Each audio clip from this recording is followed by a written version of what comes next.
행복이님들 안녕하세요. 그동안 잘 지내셨나요? 저는 항상 잘 지내려고 노력하고 있어요. 오늘은 장영희 교수님의 책 내 생에 단 한 번 중에 천국 유감이라는 제목의 글을 읽어볼게요. 장영희 교수님은 서강대학교에서 영어 영문학 교수직을 수행하시다가 돌아가셨죠. 얼마 전에 암으로요. 참 안타까워요. 저 장영희 교수님 되게 좋아했는데 갑자기 돌아가셔가지고 슬프고 지금은 그리워요. 지금 살아계셨으면 어떤 글을 쓰셨을까 궁금도 하고요. 행복이님들도 죽으면 천국이나 극락 가보고 싶으시죠? 천국이나 극락은 어떤 모습일까요? 어떤 꽃들이 피고 어떤 나무가 자라고 어떤 동물이 뛰어다닐 것 같아요? 양떼와 사슴, 토끼는 분명히 있을 것 같죠, 천국에. 그리고 수국과 불두와 모란, 벚꽃, 사과나무 꽃이 탐스럽게 필 것 같고요. 사과나무, 단풍나무, 느티나무, 자작나무, 복숭아나무, 자두나무, 무화과나무, 튤립나무, 벚나무도 분명히 존재할 것 같죠. 천국의 음식에는 고기는 없을 것 같죠. 채식주의자의 밥상이 맛있게 차려질 것 같고요. 육식주의자를 위한 밥상은 없어서 입에 맞는 맛있는 음식을 먹고 싶은 육식주의자들은 천국에서 도망갈 것 같지 않나요? 엉뚱한 얘기 같나요? 또 이럴 수도 있어요. 육식주의자들이 다 변해서 채식주의자가 되었을 수도 있죠. 그쵸? 음악은 어떤 음악이 연주될 것 같나요? 저는 하프 협주곡이 연주될 것 같아요.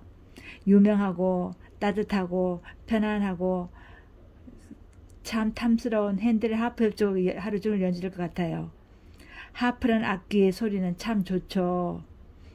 그래서 천국과 잘 어울리죠. 행복님들의 천국은 어떤 곳인가요? 저와 같나요? 그럼 책을 읽어볼게요. 천국 유감.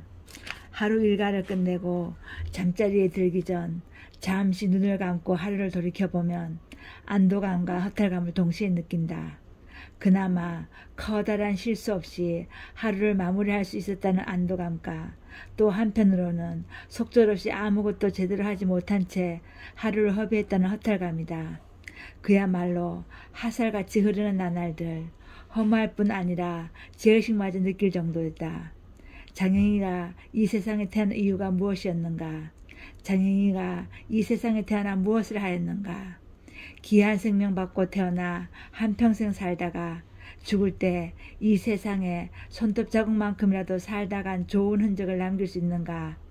그저 시간 되면 일어나 기계처럼 학교 가고 기계처럼 학생들 가르치고 기계처럼 회의에 참석하고 하루 종일 사람들과 일에 치여 밤이 되면 지쳐 잠들고.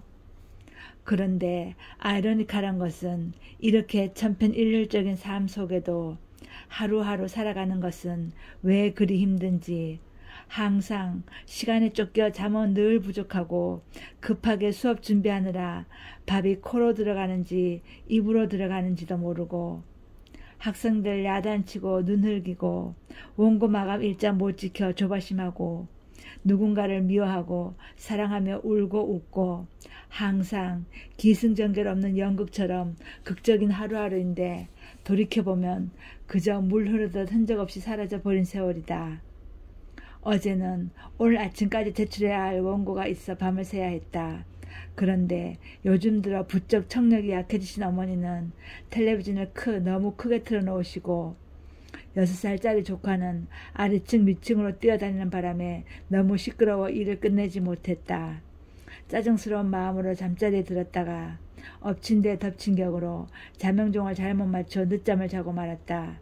시계를 보니 8시, 9시 회의에 맞춰 가려면 늦어도 한참 늦은 시간이었다. 막 일어나려는데 내 방 창으로 내다 보이는 옆집들에서 젊은 부부가 떠드는 소리가 들려왔다. 창문을 살짝 열고 내다보니 부부가 마당 한가운데 서서 말다툼을 하고 있었다. 독실한 불교 신자인 시어머니가 뜰 여기저기에 자갈돌로 작은 탑들을 쌓아 놓았는데 그 중 하나를 아내가 쳐서 넘어뜨렸다는 것이었다. 남편은 그것은 엄마가 제일 좋아하는 탑인데 왜 하필이면 그걸 무너뜨렸냐는 것이었고, 아내는 어쩌다 치마 끝에 스쳤는데 그 정도의 실수도 넘어가지 못하느냐며 맞서고 있었다. 아무리 철없는 젊은 부부라지만 원 별것 가지고 다 싸우네. 그까지 자갈탑 한 30분이면 다시 만들걸 하고 속으로 생각하며 부랴부랴 출근 준비를 했다. 회의가 끝나고서도 또 급히 준비해야 할 서류가 있어 정신 먹을 겨를이 없었다. 겨우 2시경에야 매점에서 산 김밥을 먹으며 서류를 챙기고 있는데 선미가 들어왔다. 선미는 요즘 들어 상담차 자주 찾아오는 학생이었다. 늘 반갑게 맞았지만 이번만큼은 별로 반갑지 않았다. 그래도 차마 다음에 오라는 말은 못하고 앉으라고 했다.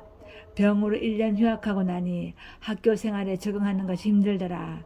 이제 졸업할 때가 되어 자신은 공부를 더 하고 싶은데 부모님은 취업을 강요하신다. 남자친구는 다른 여자친구가 생겼다고 고백했다는 등등. 본인은 너무나 절실하게 이야기하고 있었지만 나는 급한 마음에 김밥을 먹어가며 건성으로 듣고 있었다. 그런데 갑자기 선미가 정말이지 요즘 같아서는 죽고 싶어요 선생님 하고 말했다. 뭐라고? 죽는 게 그렇게 쉬운 줄 알아? 선미의 입에서 처음으로 나온 말이 아니었기에 이번에도 그냥 시큰둥하게 대답했다. 못 죽을 것도 없지요. 그러더니 잠시 무언가 생각하던 선미가 덧붙였다. 천당에 갈 수만 있다면요. 뭐? 먹던 김밥이 목에 걸릴 정도였다. 천당에 갈 수 있다면 이라는 단서가 참으로 재밌고 신선하게 들렸다. 한 번도 생각해 본 적이 없지만 듣고 보니 꽤 논리적이고 타당한 말이었다.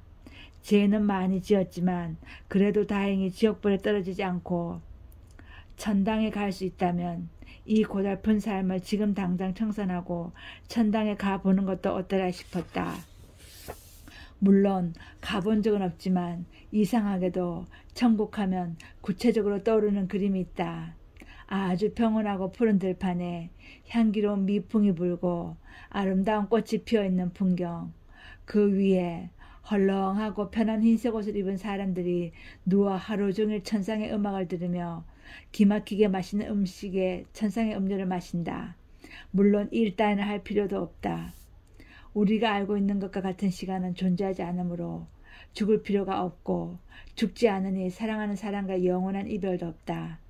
전쟁도 없고 질병도 없고 환경 문제도 없고 IMF도 없고 회의도 없고 채점해야 할 학생들의 페이퍼도 없고 그리고 무엇보다 하루하루 서로 미워하고 질시하거나 싸운 일도 없다. 오늘 아침에 그 젊은 부부만 해도 천국에서라면 싸우지 않을 것이다. 아니 애당초 그 시어머니가 하늘을 향한 마음으로 그런 탑을 쌓지도 않을 것이다. 부처님과 예수님이 이웃이고 아무 때나 마음 내키면 찾아가서 함께 대화할 수 있을 테니까. 얼마나 아름답고 완벽한 삶인가. 그런 천국에서 산다는 건 얼마나 행복하겠는가. 그렇지. 나도 죽는 바로 그 순간 하늘에서 날개 달린 천사들이 내려와 천국으로 모셔간다는 보장만 있다면 지금 죽는 것도 별로 나쁘지 않겠지. 선미가 간 후에야 문득 오래전에 읽은 이야기 하나가 생각이 났다. 노벨 문학상을 받은 유대인 작가 알장 싱어가 쓴 바보들의 천국이라는 단편이다. 아첼은 어느 부자 상인의 외아들인데 천성이 게을러서 일하거나 공부하는 것을 끔찍히 싫어했다. 그는 자기가 아버지 사업을 물려받아야 할 것을 알고 있었고 그것은 죽기보다 싫은 일이었다. 그러던 중 어느 날 유모로부터 천국에 가면 일할 필요도 없이 매일 놀고 먹을 수 있다는 말을 듣고 귀가 번쩍 뜨였다. 그리고는 죽어야 천국에 갈 수 있다는 말에 천국에 가고 싶은 나머지 죽기를 바라며 오랫동안 꼼짝 않고 침대에 누워 있었다. 아첼의 부모는 걱정이 되어 현명한 의사와 상의하였고 의사는 처방법을 알려주었다. 아첼이 다음날 깨어보니 자신이 아름답게 장식된 방에 누워있는 게 아니겠는가. 그리고 그 곁에는 등에 날개가 달린 천사들이 그가 깨어나길 기다리고 있었다. 여기가 어디죠? 아첼이 묻자 한 천사가 여기는 천국입니다 라고 대답했다. 아첼은 천국에 온 것이 너무나 기뻤다. 하루 종일 아무 일 안 해도 잔소리하는 이가 없었고 잠잘 때가 되면 천사들이 들어서 포근한 침대에 눕혀주었고 식사 때가 되면 금접시 은접시에 산의 진미가 들어왔다. 며칠이 지나 아첼은 각 구운 빵, 버터, 커피가 먹고 싶다고 했으나 천사는 천국엔 그런 음식이 없습니다 라고 말했다. 실망한 아첼이 지금 몇 시나 됐소? 밤이요 낮이요 하고 물으니 천국에는 시간이 존재하지 않습니다 라고 답했다. 그러자 아첼이 다시 물었다. 그럼 난 이제 뭘 하지? 그러자 천사가 말했다. 천국에서는 할 일이 없습니다. 산의 진미만 먹고 온종일 침대에 누워 잠자는 일밖에는 할 일이 없자 아첼은 생전 처음으로 무엇인가 일을 하고 싶은 생각이 간절해졌다. 그러나 천사들은 천국에서는 일을 할 필요가 없습니다 하고 말할 뿐이었다. 그렇게 가짜 천국에서 일주일을 보낸 아첼은 마침내 참지 못해 소리쳤다. 이렇게는 못 살겠어. 차라리 죽는 게 낫겠어. 천국에서는 죽는다는 것이 없습니다. 천사의 대답이었다. 8일째 되는 날 아첼의 부모는 아들을 다시 지상으로 데려왔고 7일 동안의 천국 경험은 아첼을 완전히 다른 사람으로 만들었다. 사는 것이 이렇게 재밌고 좋은 것인지 몰랐어. 그 후 아첼은 열심히 일하고 열심히 사는 사람이 되었다.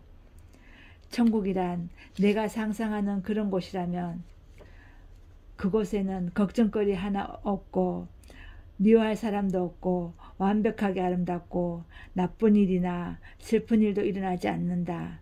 그곳에는 훌륭하고 좋은 사람들만 있어 남을 비판하거나 질시하지도 않고 언제나 인자하고 따뜻한 미소를 띠고 상냥한 말만 한다.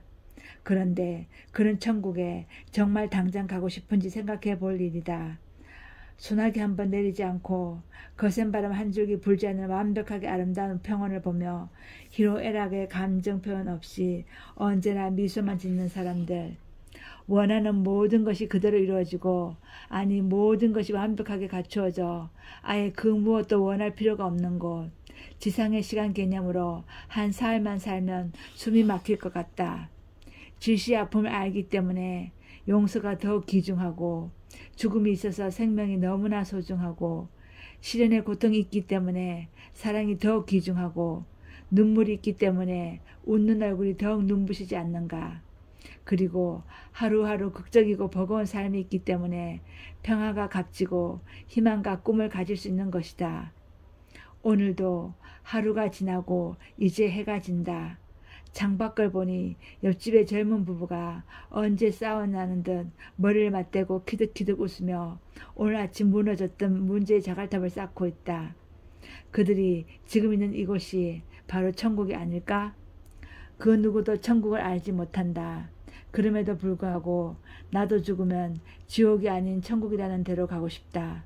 그러나 천국에 가기 전에 지금 내가 바로 여기 이 땅에 발을 붙이고 살아있다는 사실도 중요하다. 지금 여기 내 책상 위에는 교정 봐야 할 원고와 학생들 페이퍼가 잔뜩 쌓여있고 옆방에서는 어머니가 텔레비전 소리를 크게 틀고 드라마를 보시다가 예 부엌에서 뭐가 탄다 며 소리 지르고 5년 기다려 둘째 아이를 가진 동생은 남편에게 전화를 걸어 오늘 정기검진 갔다 온 얘기를 하다가 아이 굳지게 하며 부엌으로 달려가고 2층에서는 다시 전화벨이 울리고 6살짜리 개구쟁이 조카는 바로 내 옆에서 로봇을 가지고 놀며 찌지 주주 이상한 소리를 내고 있다. 그리고 나는 생각한다. 바로 지금 이 순간이 축복받은 시간이고 천국은 다름 아닌 바로 여기라고. 어때요 행복이님들? 되게 깨달음을 주는 글이죠. 우리 지금 여기가 천국이에요. 우리 지금 여기가 천국이라고 생각하고 사랑하고 살며 서로 용서하고 살며 기뻐하며 살며 웃으며 살며 어려운 일은 툴툴 털고 무럭무럭 잘 살아요. 감사합니다.